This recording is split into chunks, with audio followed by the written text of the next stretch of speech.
Good evening. I will call to order the Finance Committee meeting on March 18th, 2024 at 7 p.m.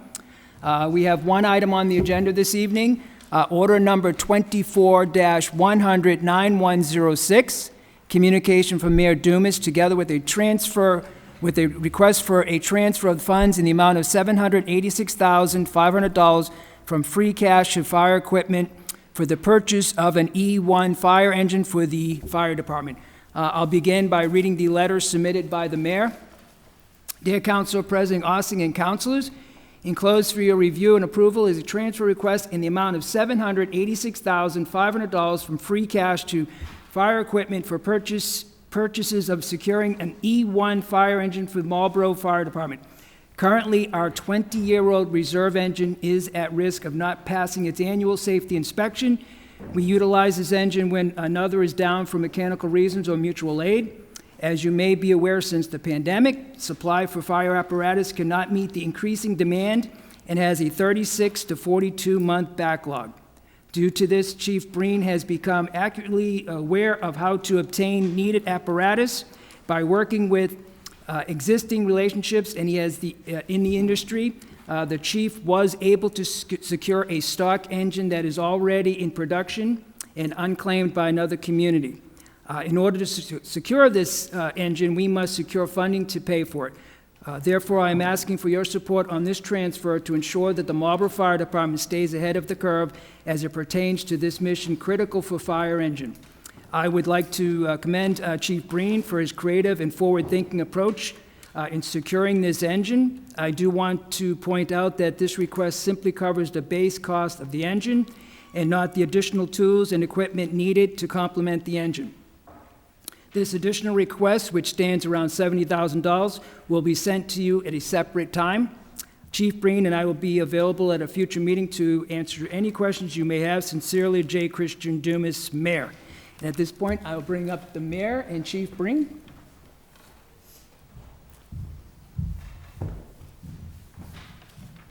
Good evening, Mr. Mayor. Good evening, Chief. How are you? Good evening.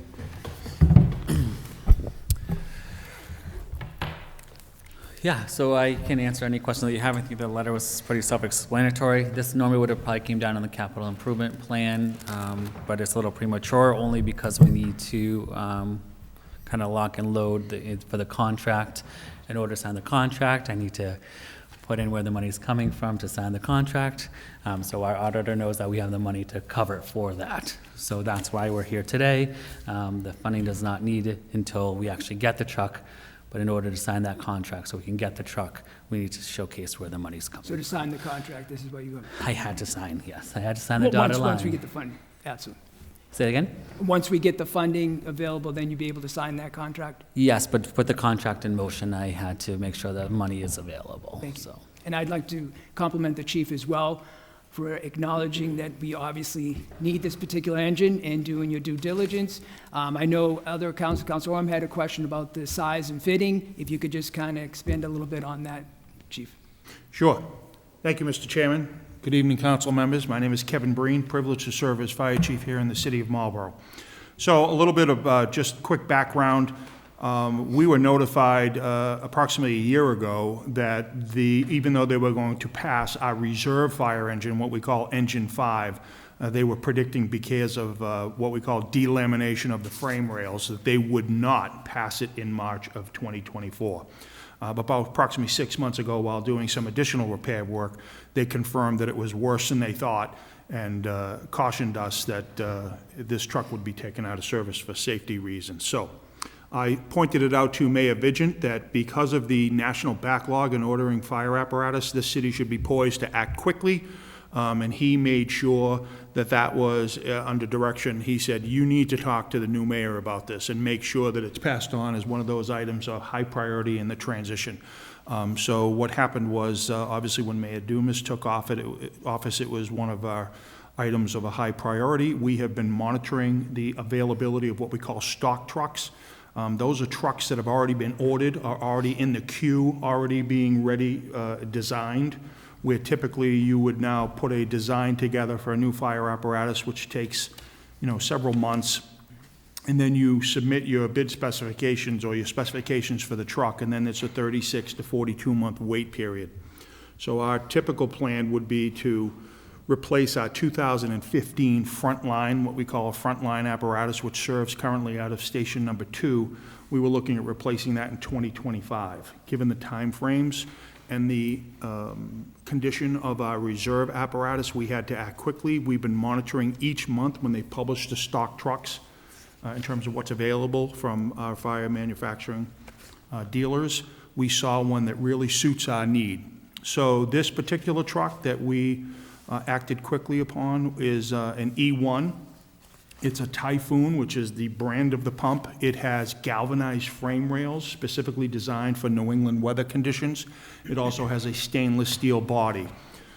So that truck, through the dealer, local dealer, had already been ordered more than a year ago, a year and a half or so. So they design those trucks. Their approach is they order a few trucks that are designed for New England, knowing the secret's out. The secret's out that fire chiefs are realizing, rather than waiting 36 to 42 months, you know, you ought to look at the listing of the stock trucks. I'm happy to say that although thank you in the letter, it thanks me, I would have to extend my thanks to our assistant fire chiefs who really pay attention to this. Additionally, obviously, the mayor and our auditor and procurement officer, Krista Holme, and Diane, obviously. But they made it work, so it's here tonight for your consideration. In terms of the truck, it will be placed at station number 2, which is on Pleasant Street. That station, as you know, is an aged facility. It's very narrow, but we actually took an identical truck that was also available from this dealer. It's been sold to a fire department in Connecticut, and we had them actually bring the truck, the identical truck, here to Marlborough, so they demonstrated that it fits by backing it into the actual bay. So that was just something that we obviously were concerned about. I'm sure you've heard stories of purchasing fire apparatus that doesn't fit. We wanted to make sure that did not happen here. So before you tonight is the cost of a fully loaded Class A fire pumper. I think it's a great opportunity for us to jump on this a little early, but it beats waiting 36 plus months. And I'm happy to answer any questions anyone has. Thank you, Chief. I'll open up to the Finance Committee and the rest of the council. Councilor Vital. Thank you, Mr. Chairman. This is to both of you gentlemen. The last sentence says that this purchase doesn't include tools and equipment. Mm-hmm. Would those items be seen in the upcoming budget? So I will defer to finance and the mayor on that. There's a couple of, in my opinion, there's a couple of ways to address that. That could be something the council considers as either another transfer of free cash, or it could be in a capital item, or it could be under fire equipment in our regular 2025 operating budget. And I'm open to any way that the city leadership wants to address that. Thank you, Chief. I can elaborate on that. So we're working on the budget right now, so we'll see how the numbers come in, and then we'll figure out a plan for that. Thank you, Mayor. Thank you, Mr. Chairman. Councilor Brown. Thank you, Mr. Chair. Thank you, Chief Breen, and thank you, Mayor Christian. So one of my questions was essentially just what Councilor Vital had asked. I was wondering if the additional approximate $70,000 would come from free cash. Potentially, you answered that. But I was wondering, since it seemed like it's not a fixed amount at this time, I didn't know how much fluctuation there might be from the $70,000, and if it's ever something, do they lock in a price a little more specifically once a contract is signed?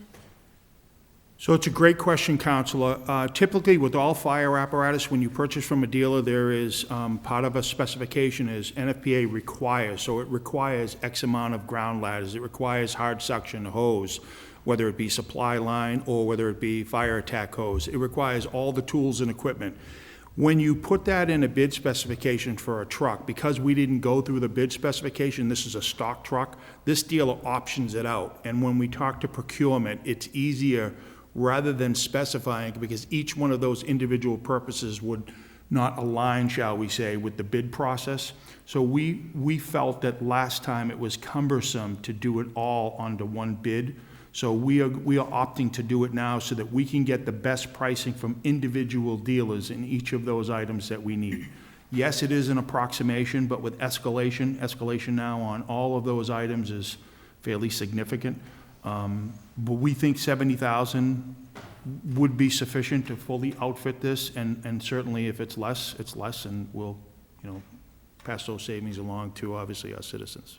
Oh, thank you. I was just considering some circumstances that sometimes happen where the cost of materials today versus the cost of materials a year from now can sometimes double. So I was just wondering if there was any chance to It's an excellent point. My assistant chief this morning reminded me to speak to the mayor tomorrow to see if we can lock in so he can get locking in on those prices, even though the truck won't likely be here till November. I think as shoppers, we're all jaded these days, so thank you very much. Thank you. Thank you, Mr. Chair. Council Facil. Thank you, Mr. Chairman, and thank you for answering our questions tonight, Chief and Mr. Mayor. Just a quick question. I have two questions. The first is, what is the average cost of one of these E1 stock engines? And what happens if we wait? What does that do to the market? What does that do to kind of our opportunity to secure one of these engines? So in fairness, we had discussed somewhere in the range of $925,000. That's what our current, we have been buying Pierce. We've been buying Pierce fire apparatus. This is not a Pierce. This is not a Pierce. Pierce is the largest fire apparatus manufacturer in the country. E1 I would characterize as number 2 in terms of volume. We were unable to secure a Pierce. We were watching their stock trucks, but nothing. It's very similar to how we purchased our ladder truck. So that ladder truck was a stock truck, essentially 90% of what we wanted, and then they allowed us to make some changes, paint schemes and cabinetry, et cetera. So this Pierce was not meeting our needs. Every time we saw the list of stock trucks, and there was nothing there that was suitable for New England. This is their competitor, E1. We are pleased to say that, obviously $786,500 is less than what we were looking at, but when you add the $70,000 in equipment, we are still beating our prediction of $925,000. So it is a different cab configuration in terms of our previous engines. Our previous engines that we purchased were 2018 Pierce. Those are larger size cabs because they can fit in modern fire stations. So this is a smaller cab, so there's some considerable savings on that model versus, shall we say, larger, wider cabs. But we did beat the $925,000, as you can see, with a final cost of, $856,500. No, that's good to know. I appreciate that. And But then just my... If I go could, ahead. sorry, Yeah, go through ahead. you, Mr. Chair, if I can interject.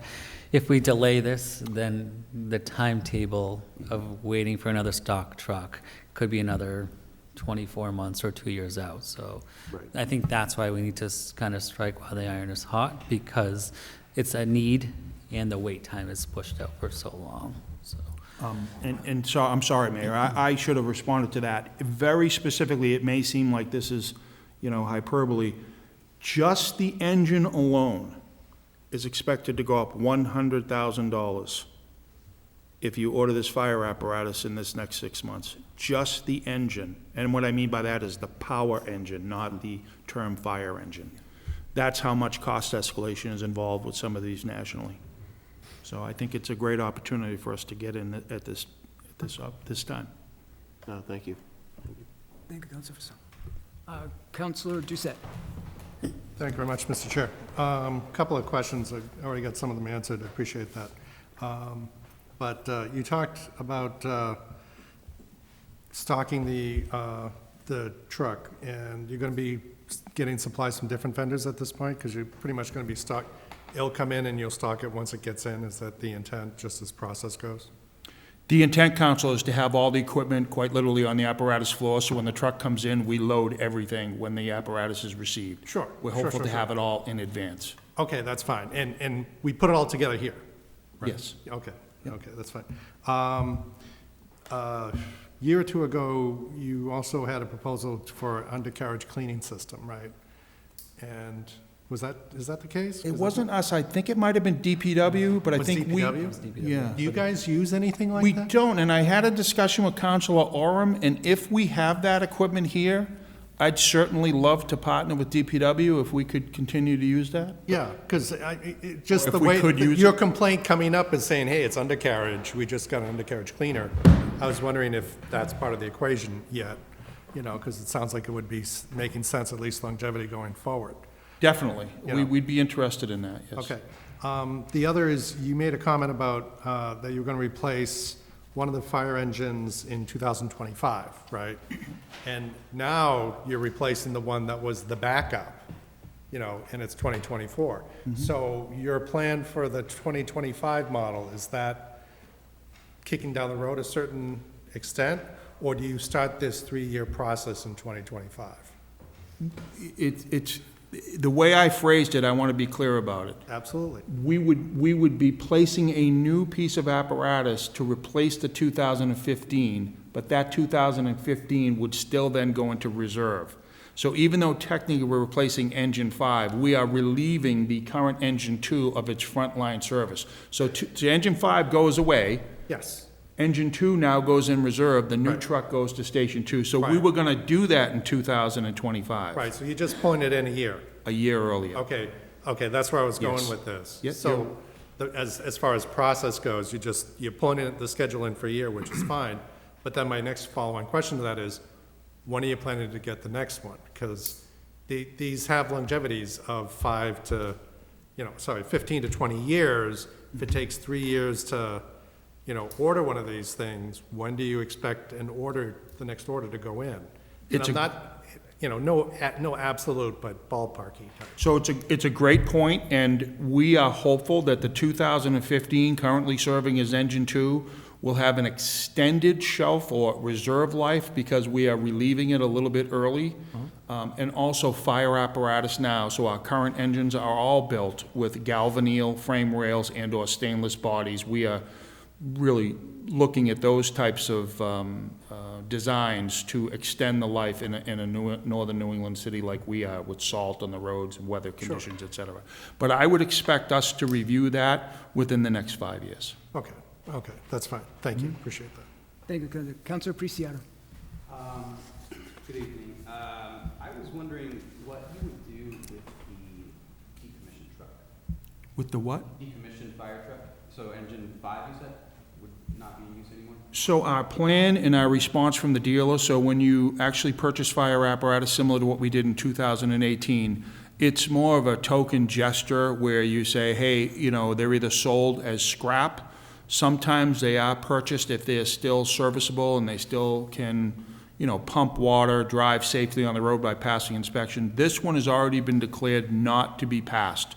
So I believe we're looking at scrap value, and don't quote me, but I think we're in the range of about a $2,500 allowance. So we're gonna get something for it, and that's just something that we pressed the dealer on, saying, hey, what are you gonna do for us here? I did have another question. Thank you for answering that. So looking ahead, Put your mic on.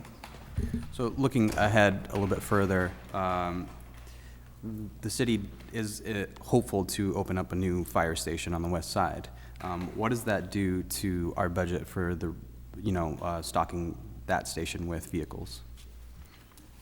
So that's a great question, Counselor. It would all depend. I mean, you've heard me speak, or perhaps not you, unless you were watching previous council meetings. I believe there will be a realignment of resources. If we are to open an additional station, there are some decisions that have to be made by all of you relative to what I'll call whether we're going to have 3 stations, 4, or more stations. And then once that decision is made, then we talk about the allocation of resources. For instance, we may transfer existing resources to a newer station because our call volume demands some of that apparatus be positioned there. All of that is up for debate, whether or not we add an additional, what we call a company. That would be adding a new piece of fire apparatus, whether it's an engine or a truck, what we call a truck or a ladder company. All of that is up for discussion, depending upon our station needs, where the locations are, and how the city will be serviced by its fire suppression forces. Gotcha, understood, thank you. Councilor Roby? Thank you. I don't really have any questions. I, again, just wanted to thank both Chief Breen and the mayor for bringing this to us. I think Marlborough is fortunate that we do have a large free cash capacity and can afford to make a purchase like this, where many communities would not be in the same position. So congratulations on both fronts, that the money's there and that we're being proactive in getting a truck. I would certainly support it if it's approved by this body at the council level. I will just say regarding the additional equipment, I believe in the past when capital requests have come into us at tiny amounts of money, like $70,000, we have opted to just use free cash rather than to bond them. So that might be a suggestion to think about rather than putting it as a part of capital or even in the budget, just get it purchased and use the free cash. Again, it's just my opinion. Thank you. Good point, Through Councilor. Mr. Chair, it's the cart before the horse with the 70,000. I just want to make sure that we can actually get the truck and then focus on the 70,000 when the time comes. Thank you. And that's a good point by Councilor Roby as well. I know when I spoke to Councilor Orem, how fortunate that the city's able to have the funds and the ability to purchase it. Looking at the landscape, there's some communities that probably would not have the ability to do this. So it's a very good question. Councilor Navin. Thank you, Mr. Chair. Through you to the fire chief. Chief, thank you for this presentation tonight. Question on, you noted that the E1 that you're looking at is a smaller cab configuration compared to the Pierce. Will there be need for additional vehicles on deployment because it is a smaller cab? Will you? When I say smaller, council, Yep. forgive me, I take all this for granted, right? Yeah. When I say smaller, Yeah. it's 4 inches smaller Okay. in width. Okay. So it has everything to Not do gonna with fit cab an size. extra firefighter but in that It's 4 got the inches of same extra number of space. seats for personnel. Okay, excellent. Thank you for that clarification. And then when you say stock, and you explained this pretty clear, I just wanted to confirm. So the dealer orders a few stock from the manufacturer. This isn't a truck that somebody else already, it wasn't in the queue because another community had ordered it and then they Great backed out? question, no. Okay. So this dealer, in response to the national backlog. Yep. And by the way, Pierce, I hear that Pierce is considering doing the same thing. This dealer, obviously, they're in the business of selling fire apparatus in this area. So they put a team together and came up with what they call a New England version. And it has everything that most fire chiefs want, most communities want to see. And they order those trucks frequently, even though no one has claimed them yet. And so what happened was they had this truck, which was, again, assigned to Connecticut. Someone in Connecticut already, put their money down. And they said, you really should come see this truck. I know you're looking for a stock truck because you have an issue. We went to the dealer and we reviewed it and we said, this is it. Yeah. This is what we could use. And that truck is already in the queue and will be finished sometime in October, November. No, it's smart on their behalf. And it is too bad, if you can get them to pass this truck, I know the mayor could probably use a vehicle, and wouldn't it be great to see him driving around town in the decommissioned truck? So maybe we can figure something out. It wouldn't fit in the garage. Thank you, Mr. Chair. Thank you, Councilor. Mr. President. Thank you, Mr. Chairman. Just a question on no issues with the bid process to go with a purchase like this? So, this is still purchased under the Houston-Galveston Area Council bid, the HGAC bid. So this still meets the requirements for the bid process. And again, it's early enough where we don't have to repaint the color scheme and things of that nature. But yes, this is purchased through the Houston-Galveston, which is acceptable through the procurement process. So Chris is okay. I just want to make sure we don't get caught up somewhere in the back that says, hey, you guys didn't go out to bid on a fire truck. So Correct. as long as you guys are good. Which is why we're here now, because we need to allocate the funding for it, so procurement can sign off. Yeah, but on we it. can allocate funding, but we still got to follow the bid process. I mean, that's what, as Right. long as Krista says or gives you guys the hall pass, I'm okay with that. My understanding, Mr. President, is this is almost identical to how we did the ladder truck. It falls under the HGAC, Okay. and that's what we're purchasing this under. Right. I forget who asked about the longevity of trucks. The one that's coming out of service is 2004. So if you use that as the benchmark, we got 20 years out of that truck. So we're putting a 2015 in there now. Be 20 years, that'll serve as the reserve. All the other engines are all 2018, 2018, 2018, 2020, 2023. So we should not have to buy another fire truck for a while, which is good, which means our fire department has all new equipment, which is also good. To put the 2018s in perspective and to give the councils a sense of how prices have changed, the two Pierce units were $625,000 apiece that we approved back in fiscal year 17 capital budget. The heavy rescue Pierce one in fiscal year 18 capital was $675,000. The ladder truck was $1.7 million, and the squad truck was $243,000 we paid out of ARPA cash, as well as the ladder truck. So we should be good with fire station, fire department, big equipment. The issue of fire stations and how many we're gonna have, that's a whole new debate that won't be taken up tonight. Thank you, Mr. Chair. Good points, Mr. President. If no further, Councilor Brown. I was just going to move to approve the request for the transfer of funds in the amount of $786,500 from free cash to fire equipment for the purchase of an E1 fire engine for the fire department. Thank you, Councilor Brown. I will second that. Motion's been made and seconded to approve request for a transfer of funds in the amount of $786,500 from free cash to the fire equipment for the purchase of an E1 fire engine for a fire department. Any further discussion? Councilor Doucette. Thank you very much. Is there an urgency to this? Does this have to pass next week, or there's no urgency? I'm so sorry, Council. Is there an urgency? Do we need to pass this sooner rather than later? This truck will not be here until November, so it's more about signing the contract. Yeah, the faster that we could sign, the faster the contract is signed, but we have reached out to the dealer and told them there is a political process, which could take a couple of meetings. I don't think it's urgent, to be honest. I don't think it's urgent that we do it tonight. Thank you for the clarification. It wouldn't be tonight, it'd be Thank you Monday. for asking, I appreciate that. Motion's been made and seconded. All in favor? Carries 4-0. I will entertain a motion to adjourn. Councilor Facil. Thank you, Mr. Chairman. Motion to adjourn. I will second that. Motion's been made and seconded to adjourn. All in favor? We are adjourned at 7:27.